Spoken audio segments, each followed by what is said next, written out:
Official trailer Black Panther Wakanda Forever sudah dirilis dan seperti apa ya penjelasannya? Mari kita breakdown.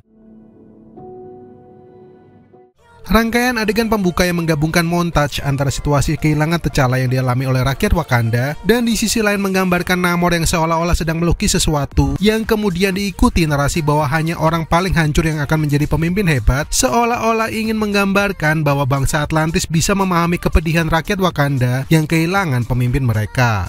Meskipun mungkin terdengar mudah ditebak, tetapi di sisi lain para penggemar juga ada yang berpendapat kalau jangan-jangan narasi dan juga visual dari rangkaian adegan ini sebenarnya sedang menipu.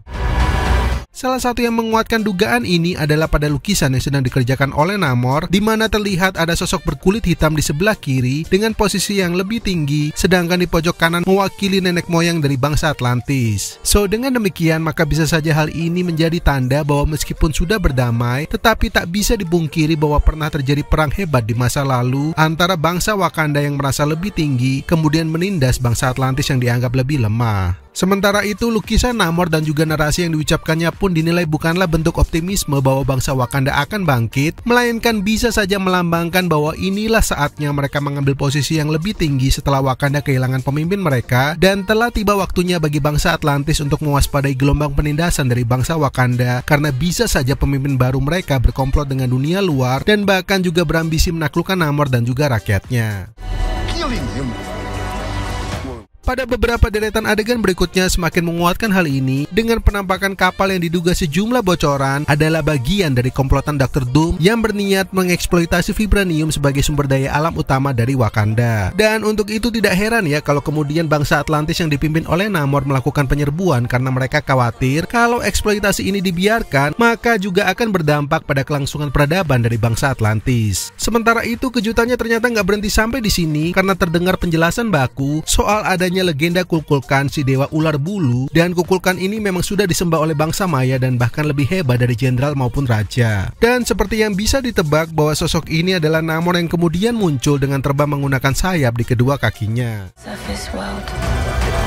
Kemunculan sosok Namor yang bisa terbang ini selain sesuai dengan versi komiknya namun juga senada dengan sejumlah bocoran yang beredar bahwa perpecahan antara bangsa Wakanda dan juga Atlantis gak hanya soal eksploitasi alam, tetapi juga karena Wakanda diduga melindungi Riri Williams setelah dia menciptakan alat untuk mendeteksi keberadaan vibranium. Teori ini pun semakin menguat dengan tampilan Ramonda yang berdiri di depan kaca bersama Riri dan terlihat sedang memandang keluar dan diikuti sekelebat bayangan mirip Namor yang diduga akan melakukan penyerangan.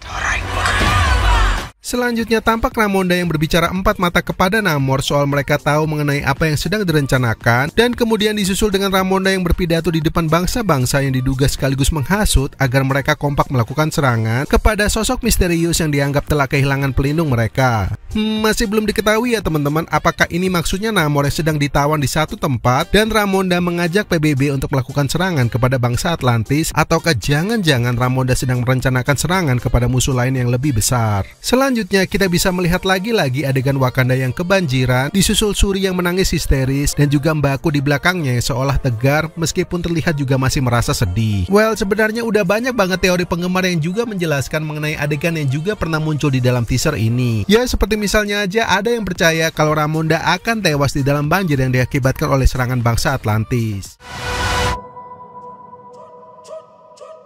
Selanjutnya terlihat ya teman-teman kalau bangsa Atlantis yang berusaha bertahan dari serangan dengan Namor yang secara lincah terbang dari satu sisi ke sisi lainnya. Dan gak kalah penting adalah adegan di mana Riri Williams yang seperti sedang mengumpulkan beberapa komponen untuk kostum Ironheart-nya, dan uniknya kostum ini langsung bisa terbang seperti kostum Iron Man pada umumnya. Di sini bisa dikatakan belum jelas ya teman-teman apakah Riri memang sejenius itu bisa menciptakan kostum dan langsung bisa diterbangkan, ataukah jangan-jangan dia juga sempat mengalami beberapa percobaan terlebih dahulu.